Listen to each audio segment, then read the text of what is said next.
Radhe Radhe everyone. आप सभी को होली की हार्दिक शुभकामनाएं। फ्रेंड्स, होली आ रही है और बहुत ही आसान तरीके से हम अपने सोसाइटी में, गली में, गांव मोहल्ले में जहां भी होली बनी हुई है, कैसे पूजन करते हैं, चलिए इस वीडियो में जानते हैं। होली पूजन के लिए हमें जो जो सामग्री चाहिए उसमें सबसे पहले हम लेंगे जल से भरा हुआ एक लोटा। जल से भरे हुए लोटे के बाद हम लेते हैं थोड़ा सा आटा। अगर वहाँ पर कोई लेने वाला बैठा हो तो आटा आप ज़्यादा लेकर जाएं, और आपको नहीं पता है, आप कहीं दूसरे शहर में परिवार से दूर रह के होली मना रहे हैं, तो सामग्री थोड़ी थोड़ी ही लेके जाएं। आटे के साथ हम लेते हैं पूजन के लिए गुड़, हल्दी, और लेते हैं ये कच्चा सूत लेते हैं या फिर कलाया लेते हैं। कई लोग सूत लपेटते हुए होली पूजन करते हैं और कई लोग कलाया लपेटते हुए होली पूजन करते हैं। याद रखिएगा, या तो आप कलावा थोड़ा सा घर से ही तोड़वा कर लेकर जाएं किसी से, और पूरा बंडल लेके जाते हैं तो उस बंडल को तोड़ा नहीं जाता है। इस बात का याद रखें कि 5 या 7 परिक्रमा करनी है आपको, या फिर वहाँ पर पूजन के लिए रखना है, उतना ही कलाया घर से लेकर जाएं, वहाँ तोड़ना नहीं होता है। उसके बाद हम कुछ सिक्के थाली में रख लेंगे और साथ में रख लेंगे कुछ दक्षिणा। सिक्के से होली पूजी जाती है और दक्षिणा रखते हैं कि वहाँ अगर कोई सामान लेने वाला बैठा होता है तो उसे देने के लिए। और इसके पश्चात हम ले लेते हैं अपना पीलिया। ये बहुत शुभ होता है, जब बच्चे होते हैं तो ये मायके से आता है। और अगर आपके पास पीलिया ना हो, कहीं आप बाहर रह रहे हैं, तो मायके से आया हुआ कोई भी अपना दुपट्टा, चुनरी, या फिर आपके जो फेरे की चुन्नी है, या फिर कोई भी शुभ कार्य में यूज़ होने वाला कपड़ा आप ले सकते हैं। उसके बाद हम चलते हैं होली पूजने के लिए।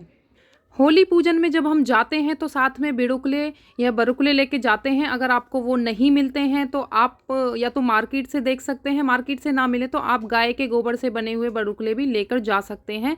सिंपल जो कंडे बोलते हैं, उपले बोलते हैं, उन्हें भी आप नेक के तौर पर लेकर जा सकते हैं। उन्हें सबसे पहले वहाँ चढ़ाया जाता है, थोड़े से पानी से उस जगह को गीला किया जाता है, और एक जगह पर बैठकर जहाँ होली बनी होती है वहीं पर एक लकड़ी पर इसका पूजन किया जाता है। सबसे पहले लकड़ी पर बिड़ुकले चढ़ाने के बाद पानी डाला जाता है और वहाँ पर हल्दी से तिलक किया जाता है। हो सके तो स्वास्तिक करें, नहीं तो तिलक करें।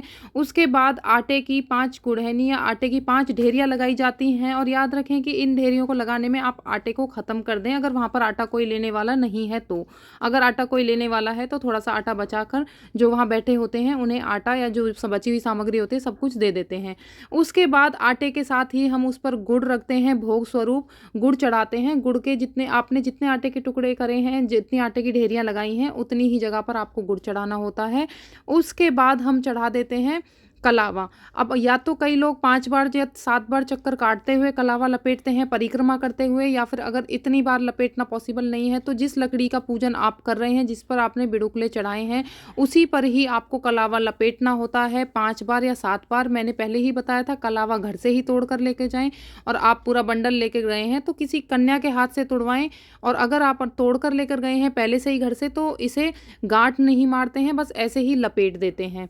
और जोत नहीं जलाई जाती है, क्योंकि होली दिन में ही पूजी जाती है, तो ठंडी होली पूजी जाती है, इसलिए जल चढ़ाया जाता है। सारी पूजा होने के बाद दक्षिणा के रूप में सिक्का चढ़वाएं, और बच्चों से भी सिक्के चढ़वाएं, तिलक लगवाएं, परिक्रमा करवाएं। जब ये सब कुछ हो जाता है तो लास्ट में हम होली की परिक्रमा कर लेते हैं जल देते हुए।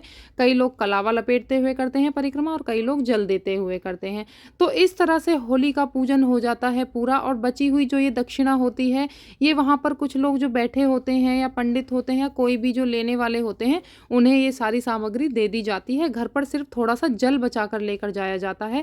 कई लोग माला चढ़ाते हैं, वहाँ पर सारा पूजन करने के बाद बच्चे के गले में माला पहनाई जाती है, जो कि चॉकलेट या टॉफ़ी की बनी होती है या ड्राई फ्रूट्स की बनी होती है। वैसे तो ये मार्केट में बनी हुई अवेलेबल होती है, लेकिन ऐसा नहीं है तो आप इसे घर पर भी बनाकर ले जा सकते हैं। और घर में आने के बाद हम डायरेक्ट घर में नहीं घुसते हैं। जो जल का लोटा होता है उसमें थोड़ा जल बचा कर लेकर आते हैं।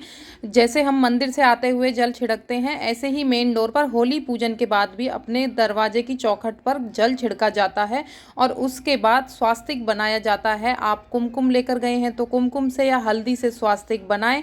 उसके बाद हम घर में एंटर होते हैं और बचे हुए जल से घर में छिड़काव कर देते हैं। फ्रेंड्स, कई लोग सुबह जब होली पूजन करते हैं उसी समय जो जौ के बाल होते हैं उन्हें पूजन के समय चढ़ाते हैं, वहाँ पूज कर आते हैं। कई लोग जब होलिका दहन होती है, रात के टाइम घर से बाल लेकर जाते हैं जौ के, और उन बालियों को होलिका दहन के अग्नि में जलाकर लाते हैं और घर में आकर सभी परिवार मिलकर खाते हैं। ये अति शुभ होता है। तो आपके यहाँ पर जिस तरह से करते हैं आप उस तरह से कर सकते हैं। हमारे यहाँ पर फलियों को रात कर भून कर लाया जाता है और तब सभी परिवार मिलकर उसे खाता है। तो ये बहुत आसान विधि मैंने आपके साथ शेयर करी होली पूजन की। इस तरह के वीडियो के साथ हमारे चैनल पर बने रहिएगा। हम अपने तीज त्योहार व्रत कैसे सेलिब्रेट करते हैं, ऐसी ही घरेलू जानकारियों के लिए मेरे चैनल को सब्सक्राइब करें। मिलते हैं किसी अगले वीडियो में किसी नई जानकारी के साथ। तब तक के लिए राधे राधे।